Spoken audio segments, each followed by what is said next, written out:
We built this $3,600 camper trailer. There's no welding, just nuts and bolts. But will it work in the bush? And was it worth it? And now the big test.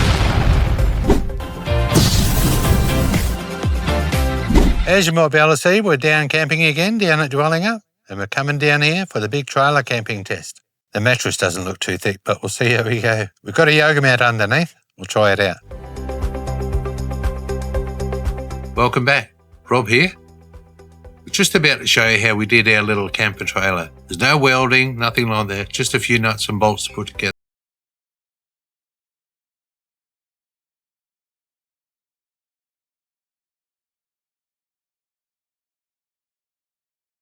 One is something affordable and something lightweight. Something we could tow easily and we could see over the back of it when driving or reversing.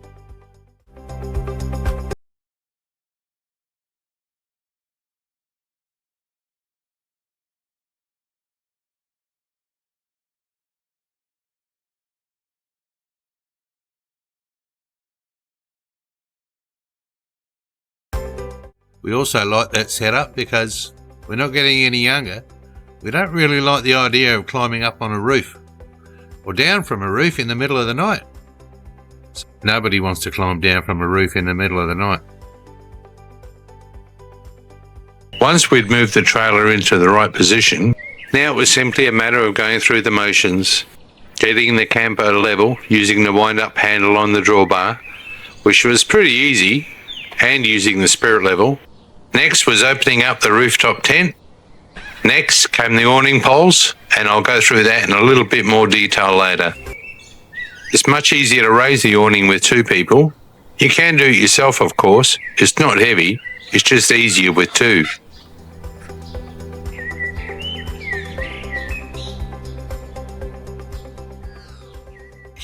It only weighs about 350 kilos. Before we put our clothes in and knives and forks and plates and pots and pans. So either way, you're only looking at, say, 360, 370 kilo.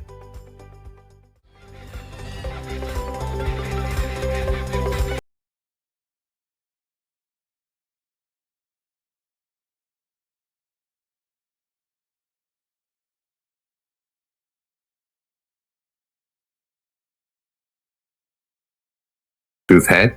We don't have the big rego or the big insurance or even getting it serviced every 6 months. Even if you don't use it, even if you don't use it much at all during a year, you've still got a lot of money to pay out.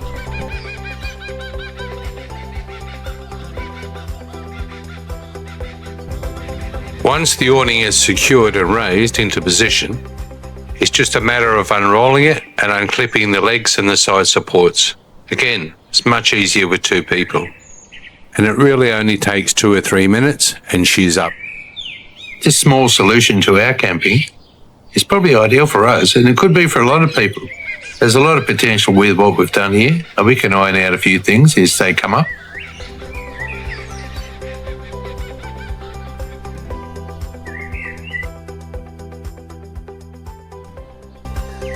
Camping is becoming expensive these days. The amount of options, the amount of add-ons, the amount of this and that is endless. And so is the amount of money you can spend too. Fridge freezers, spotlights, awnings, swags, everything that plugs in, solar, spare battery for this, spare battery for that. And that's usually after you buy a camper. And the prices of these are not exactly cheap. Fair enough, these new campers are great. They really are. They're much lighter, much more waterproof, stronger, easier to tow, all that stuff. But they're not cheap. Starting off with a basic camper, you can't go wrong. You can always add a bit here and a bit there later on, but starting off with a big one and upgrading everything adds more weight, more cost, more weight, more fuel.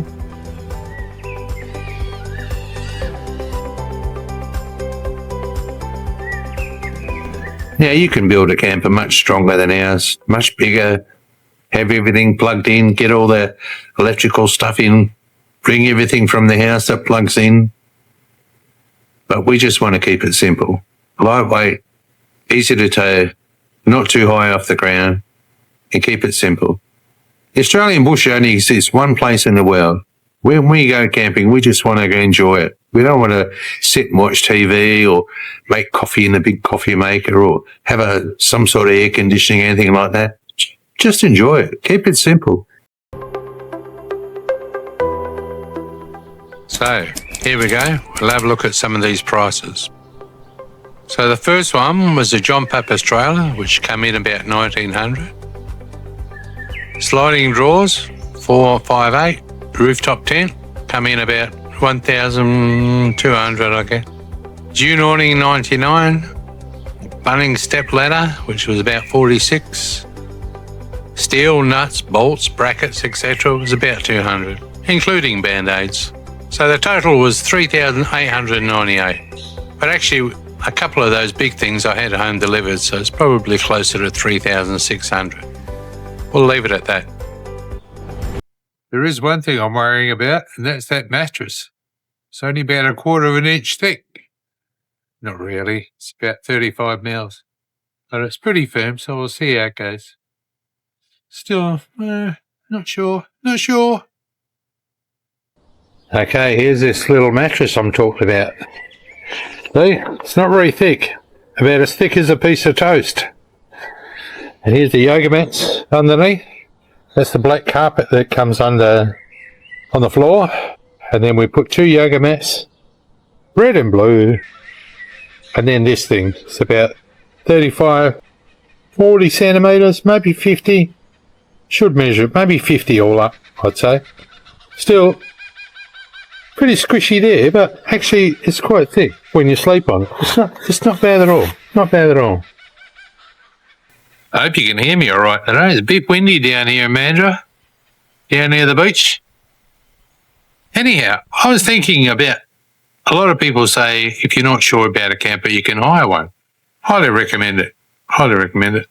But if we're talking about a budget, building a camper on a budget, then if you hire a big camper like we had, I'll show you, it's going to cost about $2,000 a week, plus insurance and other things. That's half the price of buying one of these trailers that I've just made. And you get a brand new trailer, everything brand new. If you hire that big camper for 2 weeks, same amount would pay for it. And you can have it for 10 years. And the license on that's only about $100, or I think $108, $112 a year. That's it. No servicing, no ongoing maintenance, probably buy tyres about once every 10 years. Just food for thought. If you want to get away, you want to go camping a few times a year, 4, 5 times a year, perfect little thing.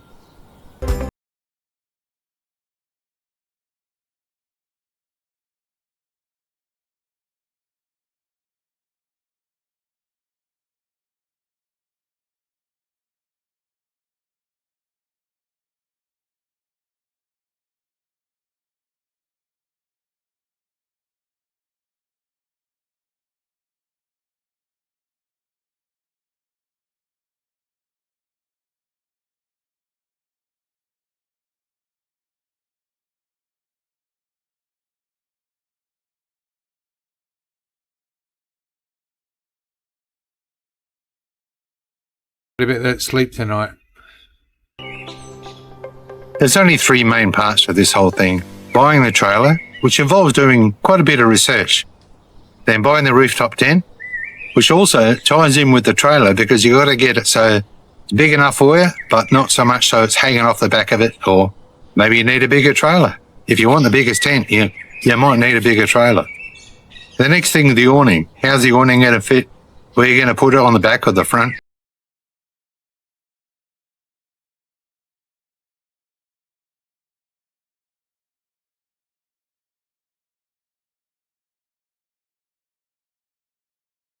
One of the questions was, how do you put up the awnings? So we'll show you that now. It's basically a matter of lining up the awning poles and sliding them down through the square brackets at the back of the trailer. These poles are only about 4 feet in length and they go all the way down to the ground. Removing it from the 2 black brackets on the side takes only a few seconds, and we will use the exact same 2 butterfly bolts or clips to attach it to the poles. Attaching the awning is much easier at this point, rather than having to attach it when it's in the air. And when it is raised, it will be more than high enough. We only have to use one bolt or a clip for each side.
I forgot to tell you about the little rain bit, how I stopped the rain coming down into the trailer itself.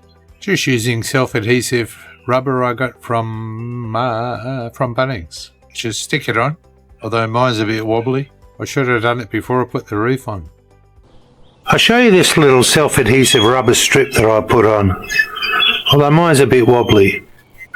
It goes all the way down on both sides, and it's just to stop the drips coming from this part here down onto the trailer and then going inside. So that little strip there should cover the raindrops or the dripping. It's probably made for doors, draft excluders, something like that. But it hasn't rained yet, so we don't know how it's going to work, but I'll keep checking on it just in case. See how it goes. Another viewer's question was how do you keep the dust out? How do you keep the water out? So we use a wonderful cover that we had custom made, and we'll show you that right now. What a great question. I tried a few old tarpaulins I had around the place, but none of them seemed to fit. None of them covered the whole area, with a little bit extra for a wraparound. I did some research, but went back to an online place we'd used before for getting camping mattresses covers made. They are called Covers and All, and they are top notch. The material is super heavy duty, has UV protection and waterproof. You can get it made to your exact size and home delivered, and I can highly recommend them. Obvious to most of us, I guess. But how do you do cooking when you're camping? Almost all campgrounds and national parks have camp kitchens where you can barbecue or fry food. The same for every caravan park too. You can even find barbecues in most parks and on the beaches these days. But when we go camping in national parks or the forest, or just want to make a quick coffee in the morning or do up a little breakfast, we just use the portable gas cooker. They are all very well made these days, lightweight and easy to pack away. You can buy the gas cans almost anywhere and they work out pretty cheap. You don't need matches, and there's hundreds of brands, but like I said, they're all pretty good, clean and straightforward. Can't go wrong. Another viewer question, how do you keep the trailer from moving around? We use chocks and stabilisers. Okay, well we actually got these stabilisers a while ago for one of our other campers. Pretty sure we got them from around $89 from BCF. You get 4 in a set for that price, and that's about the same price you'll pay for just one drop-down caravan stabiliser leg.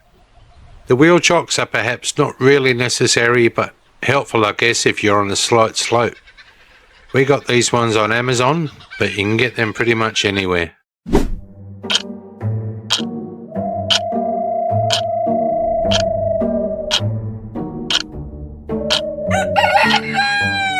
Well, we just got up not long ago. Actually, we had a pretty good sleep. It was actually a bit warmer than we thought it was, but we left the zips open so we didn't get any condensation inside. And even though the mattress is not very thick, it's pretty firm. We did put a couple of yoga mats underneath, and it worked out pretty good. Had a good sleep. Went to bed about 8 o'clock and got up about 6 o'clock. Slept right through. Very nice. Very good. Pretty good. Also, with all the black cockatoos, you don't need an alarm clock in the morning. Over there, the sun's just coming up. Just give you a sweep of the camp. Getting things out, getting things ready.